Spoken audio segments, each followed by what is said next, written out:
ఇన్నాళ్ళు భారతీయ జనతా పార్టీకి మద్దతు ఇచ్చినటువంటి బిజు జనతాదళ్ ఇకపై రాజ్యసభలో ప్రజల పక్షాన పోరాడాలని ఒక నిర్ణయం తీసుకుంది. ఆ దిశగానే ఆ పార్టీ అధినేత నవీన్ పట్నాయక్ వారి ఎంపీలతో దిశానిర్దేశం చేసినటువంటి నేపథ్యంలో అసలు నవీన్ పట్నాయక్ ఎందుకు రాజ్యసభలో రివర్స్ గేర్ వేస్తున్నారు అనే దాన్ని మనం విశ్లేషణ చేసుకునేటువంటి ప్రయత్నం చేద్దాం. ప్రస్తుతం మనతో పాటు ఉన్నారు ప్రముఖ రాజకీయ విశ్లేషకులు, ప్రముఖ సీనియర్ జర్నలిస్ట్ దుర్గా వడ్లమణి గారు. వారితో మాట్లాడదాం. దుర్గా, నమస్తే. నమస్తే అండి. ఇన్నాళ్ళు భారతీయ జనతా పార్టీకి మద్దతు ఇచ్చినటువంటి బిజు జనతాదళ్ పార్టీ ఇకపై రాజ్యసభలో ప్రజల పక్షాన పోరాడాలి అని ఒక నిర్ణయం తీసుకుంది. ఆ రకంగానే ఆ పార్టీ అధినేత నవీన్ పట్నాయక్ గారు వారి ఎంపీలకు దిశానిర్దేశం చేశారు. అసలు నవీన్ పట్నాయక్ గారు సడన్గా రాజ్యసభలో రివర్స్ గేర్ వేయడానికి కారణం ఏంటి అంటే ఏం చెప్తారు? అంటే వీళ్ళు ఎన్నికల ముందు యాక్చువల్గా వీళ్ళకి పొత్తులో భాగంగా వీళ్ళకి మధ్య చెడిందండి కొంచెం, బీజేపీకిను బిజు పట్నాయక్ అదే వీళ్ళ బిజు జనతాదళ్కిను.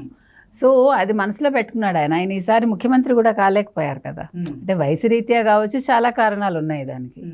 సో ఓటమికి అనేక కారణాలు ఉన్నాయి. ఈయన ఇప్పుడు ఎలాగా ముఖ్యమంత్రి కూడా కాదు కదా. కాకపోతే ఏంటంటే ఇప్పుడు మనకి ఒకప్పుడు మిత్రులుగా ఉన్న వాళ్ళు తర్వాత శత్రువులు అవ్వటం అనేది కూటమిలో సహజమే కదా. ఇప్పుడు మీరు చెప్పినట్టుగా ఓన్లీ రాజ్యసభ వరకు ఈయన నిర్ణయం తీసుకున్నారు. ఎలక్షన్స్ ముందు కూడా ఈయన రాజ్యసభలో ఒక బిల్లు పాస్ చేయడానికి మద్దతు తెలిపారు ఈయన బీజేపీకి. ఇప్పుడు సడన్గా ఇది తీసుకోవటానికి ఏంటంటే ఆయన చెప్తున్నది ఒరిస్సాకి ఒక ప్రత్యేక హోదా కావాలి, ఒరిస్సా డెవలప్మెంట్కి సంబంధించి అంటే నిధులు ఇంకా చాలా విషయాల్లో మాకు ప్రాధాన్యత ఇవ్వండి అని ఆయన అడుగుతున్నారు. అంటే ఇప్పుడు చూడండి, వీళ్ళందరూ కూడా చింత చచ్చినా పులుపు చావదని, వయసు అవుతున్నా కూడా ఇంకా ఏదో ఒకటి మనసులో పెట్టుకుని వీళ్ళ ఇది ప్రస్థానం అలాగే ఉంటుంది. అంటే ఒడిశాకి ప్రత్యేక హోదా కావాలని ఎప్పటి నుంచో డిమాండ్ చేస్తున్నాడు. ఓకే, అతను అధికారంలో ఉన్నప్పుడు డిమాండ్ చేయడం కంటే కూడా ఇప్పుడు ప్రతిపక్షంలో ఉండి ఎక్కువగా డిమాండ్ చేస్తుండడానికి కారణం ఏంటి? అదే చెప్తున్నానండి. ఇప్పుడు వీళ్ళందరూ కూడా అంతే కదండి. ఇప్పుడు జగన్మోహన్ రెడ్డి గారిని తీసుకోండి, మొన్నటి వరకు 5 ఏళ్ళు ఆయన చేతుల్లోనే ఉంది, మంచి మెజార్టీతో ఉన్నారు, 151 సీట్లు ఉన్నాయి. ప్రత్యేక హోదా తీసుకురాగలిగారా? ఈ రోజు చంద్రబాబు నాయుడు గారు ప్రమాణ స్వీకారం చేయగానే మీరు ఎందుకు డిమాండ్ చేయండి అంటారు. తప్పులేదు, అడగడం తప్పు కాదు నేను అనేది. బట్ అదే పనిలో మీరు 5 ఏళ్ళు ఎందుకు చేయలేదు? అదేవిధంగా ఈయన బిజు పట్నాయక్ కూడా అన్ని సంవత్సరాలుగా ఆయన ముఖ్యమంత్రిగా ఉండి ఆయన సాధించుకోలేంది ఇప్పుడు ఒక ప్రతిపక్ష నేతగా ఏం సాధిస్తాడు ఆయన? అంటే ఇవన్నీ కూడా టైం పాస్ ధోరణులు అనాలి మనం. ఏదో ఒకటి వార్తల్లో నిలవటానికి మంచో చెడో. మనుషులు పోరాడేటప్పుడు పోరాడరండి. నిజంగా పోరాట పటిమ ఉన్నప్పుడు, మనకు అవకాశం ఉన్నప్పుడు వీళ్ళ అవకాశాన్ని సద్వినియోగం చేసుకోరు. ఎప్పుడైతే అది చేజారిపోయిందో అప్పుడు వీళ్ళకి ప్రజలు గుర్తుకొస్తారు, ప్రజలకు కావాల్సిన అంశాలు గుర్తుకొస్తాయి, లేకపోతే ఇలా ప్రత్యేక హోదా గుర్తుకొస్తుంది, లేకపోతే మాకు మా రాష్ట్రాన్ని మేము అభివృద్ధి పదంలో నడిపించుకోవడానికి మాకు నిధులు ఇవ్వండి, లేకపోతే పలానా శాఖకి పలానా ఇది చెయ్యండి. మరి ఇన్ని సంవత్సరాలు నిద్రపోయారా మీరందరూ? ఏ రాష్ట్రమైనా ఇలాగే ఉందండి, ఎవరికి తేడా ఏం లేదు. అంటే ఇవన్నీ కూడా అలసత్వం వీళ్ళందరికీ కూడా. సర్లే వస్తుందిలే, ఇప్పుడు మన పని అయిపోతుంది సజావుగా, మనం బాగానే ఉన్నాము, నేను ముఖ్యమంత్రిగా ఉన్నాను, ఇంతవరకే వీళ్ళ ఆలోచనలు. అంటే బిజు పట్నాయక్ లాంటి వాళ్ళు ఇలా ఆలోచించడం ఇంతగా ఉందండి. ఎందుకంటే ఆయనకు ఒక మంచి పేరుంది. బిజు పట్నాయక్ ఇన్ని సంవత్సరాలు ఆయన ముఖ్యమంత్రిగా ఉన్నారు అంటే అది చిన్న విషయం కాదు, ప్రజలు కోరుకున్నారు. మరి అట్లా ప్రజలు కోరుకున్న వ్యక్తి చేయలేకపోవటం అనేది ఆశ్చర్యపడాల్సిన విషయం మనందరం. అంటే అసలు ఈ బిజు జనతాదళ్ పార్టీ ఎంపీలు కేవలం రాజ్యసభలో మాత్రమే భారతీయ జనతా పార్టీకి మద్దతు ఇవ్వరా, లేదంటే లోక్సభలో కూడా ఇవ్వరు అనేటువంటి నిర్ణయానికి వచ్చారా? అసలు ఏం జరిగింది? ఇప్పటికైతే ఆయన రాజ్యసభ వరకు పరిమితం అయ్యారండి. ఇప్పుడు ఎందుకంటే కీలకమైన బిల్లులన్నీ రాజ్యసభలోనే కదా ఫైనల్గా ఆమోదం పొందాలి.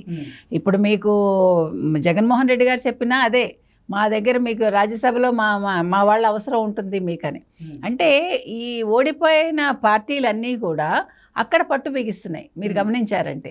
అంటే మా అవసరం మీకు ఉంది సిమా అంటే రేపొద్దున మాకు ఈ ఫేవర్స్ చేయండి, మీరు అవి చేస్తేనే ఈ బిల్స్ పాస్ చేయిస్తాము. లోక్సభలో వాళ్ళకి ప్రాబ్లం లేదు, రాజ్యసభకు వచ్చేసరికి వీళ్ళకి ప్రతిపక్షంగా ఉన్న పార్టీలతోటి వీళ్ళకి అవసరం వస్తుంది. అక్కడ అది సమస్య అన్నమాట. దాంతో ఇప్పుడు మనకి అవకాశం ఉన్నప్పుడే కదా మనం డిమాండ్ చేస్తాము. సో ఆ రకంగా వీళ్ళ డిమాండ్స్ ఉంటున్నాయి. ఇప్పుడు మీకు మొన్న దిశానిర్దేశం చేసినప్పుడు జగన్మోహన్ రెడ్డి గారు కూడా వాళ్ళ రాజ్యసభ ఎంపీలకు అదే కదా చెప్పారు, మన చేతుల్లో మనకు ఉంది, మనం బిల్లులు మీరు పాస్ చేసేయకండి తొందరపడి, అంటే వీ కెన్ డిమాండ్ అని.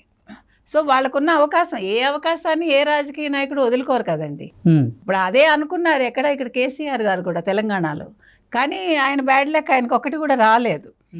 అంటే అది పెట్టి మనం ఆడుకోవచ్చు, వాళ్ళని కేంద్రాన్ని ఆడించవచ్చు, లేకపోతే ఒక ప్రధానమంత్రిని మనం డిమాండ్ చేయొచ్చు అనే ప్రతి ఒక్కరికి అది ఉంటుంది. ఎందుకంటే ఎవరి రాష్ట్ర ప్రయోజనాలు వాళ్ళకి అవసరమే, కాదని అంటలే మనం.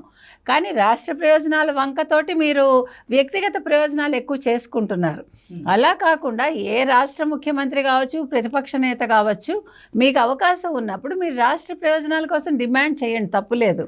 దానికోసం మీరు పోరాడండి, బిల్స్కి పాస్ చేయడానికి ఒప్పుకోకండి. కానీ అది వదిలేసి పర్సనల్గా ఇప్పుడు మీరు తీసుకుంటే కేసీఆర్ గారికి అక్కడ కూతురు సమస్య ఉంది, ఇక్కడ జగన్మోహన్ రెడ్డి గారికి ఆయన వ్యక్తిగత కేసులు ఉన్నాయి. అయితే బిజు పట్నాయక్ అట్లా ఏమీ లేదనుకోండి, కానీ ఎందుకు ఏమిటి అనేది మాత్రం మనకు అర్థం కావట్లేదు. ఆయన అంటే లేదు, నా మాట నెగ్గించుకోవటానిక, నేను పెద్దవాడిని, అంటే ఇన్ని సంవత్సరాలు రాజకీయ అనుభవం ఉంది, ఇంత ముఖ్యమంత్రిగా చేశాను అనే ఒక దృష్టితోటి కూడా కావచ్చండి. ఏది ఏమైనా కూడా బిజు పట్నాయక్ గారు ఇలా అడగడం చిత్రంగా ఉంది మనకంతే. రాష్ట్ర విభజన తరువాత అసలు రాష్ట్ర విభజన చేసేటువంటి సమయంలో ఆంధ్రప్రదేశ్కి ప్రత్యేక హోదా ఇస్తామంటూ కూడా కాంగ్రెస్ పార్టీ తెలిపింది. తర్వాత కాంగ్రెస్ పార్టీ అధికారాన్ని కోల్పోవడం జరిగింది. భారతీయ జనతా పార్టీ అధికారంలోకి వచ్చిన తర్వాత ఆంధ్రప్రదేశ్కి అయితే ప్రత్యేక హోదా ఇవ్వడం కష్టం, కానీ ప్రత్యేక ప్యాకేజీ ఇస్తామంటూ కూడా మాట్లాడుకోవడం జరిగింది. అయితే ఆంధ్రప్రదేశ్కి ప్రత్యేక హోదా డిమాండ్ చేస్తున్నటువంటి నేపథ్యంలో ఇప్పుడు ఒడిశాకు కూడా ప్రత్యేక హోదా ఇవ్వాలి అంటూ నవీన్ పట్నాయక్ గారు డిమాండ్ చేయడం వెనక కారణం ఏంటి, అంటే దాన్ని ఎలా చూడాలి అసలు? అంటే ఇప్పుడు మీకు వచ్చిందనుకోండి, నాకు కూడా వస్తుంది కదా, మీరు బాగుపడితే ఎట్లాగా? ఇన్ని సంవత్సరాలు వదిలేసి ఇప్పుడు ఎవరికైనా ఒక మంచి జరుగుతోంది ఒక రాష్ట్రానికి అనేసి మిగతా రాష్ట్రాలు పడిపోతాయి. ఇప్పుడు బీహార్ వాళ్ళు అడుగుతారు, ఇంకొకళ్ళు అడుగుతారు. ఇప్పుడు అదే కదా వాళ్ళు చెప్పింది, బీజేపీ వాళ్ళు, మీకు ఇస్తే కనుకైతే మేము చాలా రాష్ట్రాలకు ఇవ్వాలని. That is your problem. మీరు ఒక రాష్ట్రానికి ఇచ్చినందువల్ల వేరే వాళ్ళకి ఇవ్వాలా అక్కర్లేదా అనేది ఆంధ్రప్రదేశ్కి సంబంధించిన విషయం కాదు అది. కానీ ఆంధ్రప్రదేశ్ అడిగినప్పుడల్లా మిగతా వాళ్ళందరూ ముందుకు వస్తారు.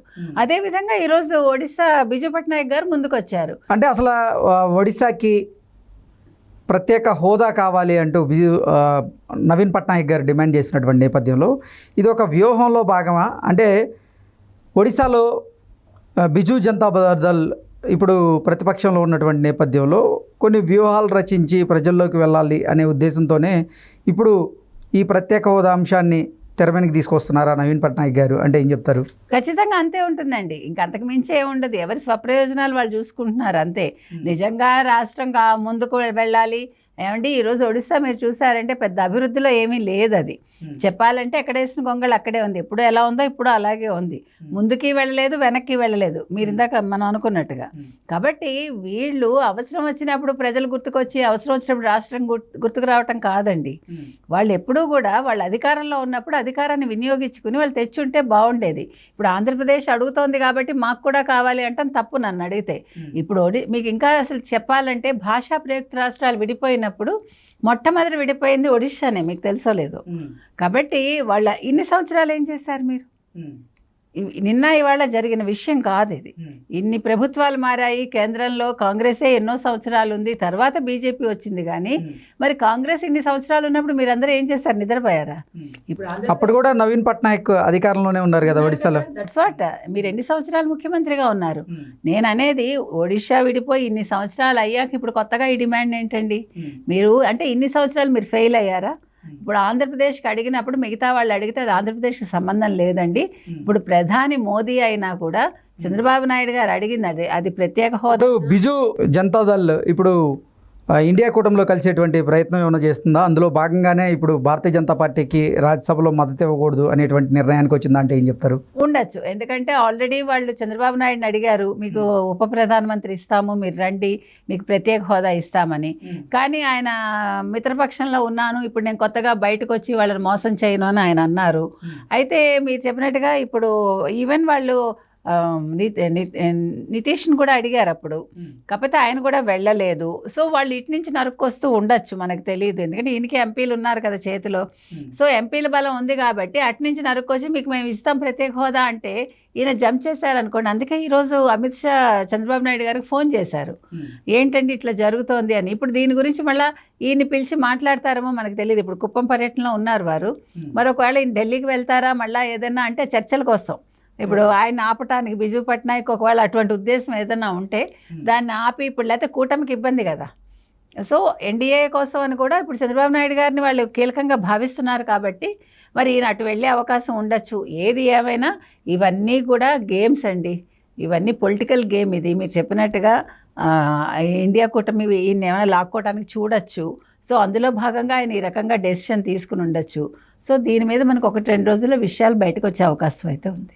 ఓకే అండి, థ్యాంక్ యూ సో మచ్.